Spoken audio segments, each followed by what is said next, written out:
This is Tank's vlog for January 2nd, 2018, wrapping up the previous day in sports. It was New Year's Day, and oh, what a day it was. The college football playoffs were held with the Rose Bowl and Sugar Bowl. And the Rose Bowl, what a classic! What a classic. I mean, the Sooners jumped out to a big lead early. And then Georgia, just a little crack. That little crack that the Oklahoma left them with that flubbed kickoff at the end of the first half. And the Bulldogs came rushing through the door, scoring their next 3 touchdowns to take a fourth quarter lead. But Oklahoma was not done. They rallied to take the lead on Sonny Michel's fumble. But Georgia battles back, ties the game just in the final minute as we go to overtime. After both sides kicked a field goal in the first overtime, a blocked kick by Georgia. Oklahoma, I don't know what they were doing in that overtime. They looked scared. They played cautious, and they played too cautious. And what they ended up doing was shooting themselves in the foot and opened the door for Georgia. And Georgia, once again, barreling right through it. Sonny Michel, his 4th field goal, his 4th touchdown of the game. And the final score is Bulldogs 54, Sooners 48. Georgia will now play the national championship game in Atlanta. Expect a very pro-Georgia crowd next week. And it's going to feel like an SEC championship game because Alabama got revenge on last year's championship game by beating Clemson 24-6. Alabama jumped in front early 10-0, but Clemson seemed to have no momentum. They got a field goal in the second quarter, a field goal in the third quarter, and had the ball. But then everything changed when Deron Payne had his interception, jumped up at the line of scrimmage and pulled down the interception, and then the tie go down the field, bring out Deron Payne again, and he scores the touchdown on a catch. From there, you could just see the whole spirit and energy just leave the Tigers at that point. Alabama ended up going to win the game. They scored another touchdown. And the fourth quarter was basically just two teams just playing hard-knock defense. So it's gonna feel like the SEC championship game. The SEC championship games played every year in Atlanta, and now you have the national championship games being played in Atlanta with 2 SEC teams. Kirby's gonna be coach. It's gonna be a tutor and mentor too, with Kirby being a former Nick Saban assistant. So the storylines will be written for next week as we get to see Georgia and Alabama for the national championship game. All SEC. Now, there were a couple other bowl games. Notre Dame. What a thrilling win that was for Notre Dame. Miles Boykin has to be one of the great catches, one-handed catch, that he throws down the defender and marches into the end zone to give the Irish a win over LSU.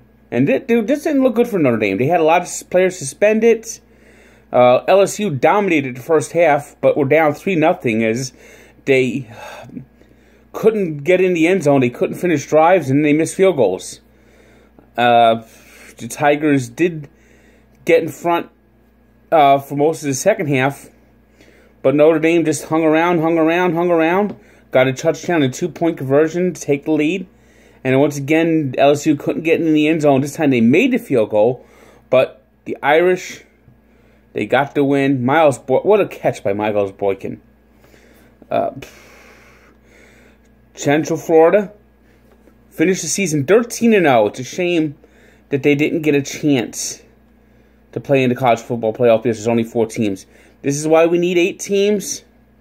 I mean, if the Knights showed today that they actually might have had a chance to actually make some noise by beating Auburn. Keep in mind, Auburn Auburn, the team Central Florida beat today, beat Georgia and Alabama.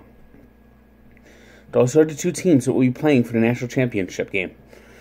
So Central Florida beat the only team that beat both the teams in the championship game. That's got to account for something. But because they don't play in a Power 5 conference, they don't get the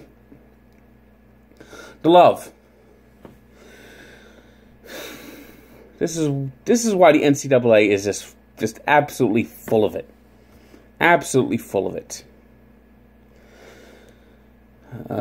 Elsewhere, South Carolina beat Michigan 26-19.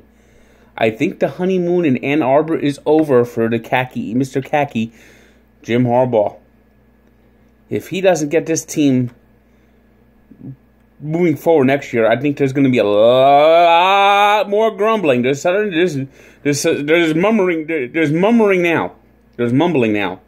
But if they don't beat Michigan State, Ohio State, and win a bowl game next year, if they have another 8-5 season, the grumbling is going to turn into mumbling, and it's going to turn into people wanting to know what exactly are they paying for. New Year's Day also means the Winter Classic, and this year it was played at the home of the Mets, Citi Field, with the Rangers taking on the Buffalo Sabres. Rangers jumped out early. Sabres rallied. Game went to overtime. It's amazing how many of these Winter Classic go to overtime. But the Rangers got a power play and won on JT Miller's goal. And it was mighty cold today in New York. Mighty cold. Even some of the polar bear clubs decided not to go in the ocean, as they usually do on New Year's Day. Oof. It was like, it felt like it was like 0 degrees. Oh. And I've been to an outdoor game when the Devils played the Rangers at Stadium Series a couple of years ago, and it was cold then too. But I wouldn't go out to see the Rangers play the Sabres. They had to play if the Devils win the game, I'd have tried to been there. Believe me. But oof, so cold. NBA tonight. Nets beat the Magic 98-95. Raptors with a 52-point game by DeMar DeRozan beat the Bucks 131-127. It was the Trailblazers over the Bulls 124-120, and the Timberwolves are now 10 games over 500 with a 114-96 win over the Lakers. Today's 3 stars are Deron Payne, whose big plays turned around the Sugar Bowl and led Alabama on the national championship game. DeMar DeRozan, who had 52 points in the Raptors win over the Bucks. And Sonny Michel, who had 4 touchdowns and 222 all-purpose yards in Georgia's win over Oklahoma. Our birthday shout-out goes to David Cone, who turns 56. And we take a look back 40 years ago at Notre Dame throwing chaos into the national championship picture, beating Texas. That day, number 2 lost, number 4 lost, and because Notre Dame, who was ranked number 5, had such a good win over number 1, they decided to jump them all the way to number 1, and they won their 10th national championship. So check the full story out of Barstool Sports and Sports Encyclopedia, where sports history lives. Good day.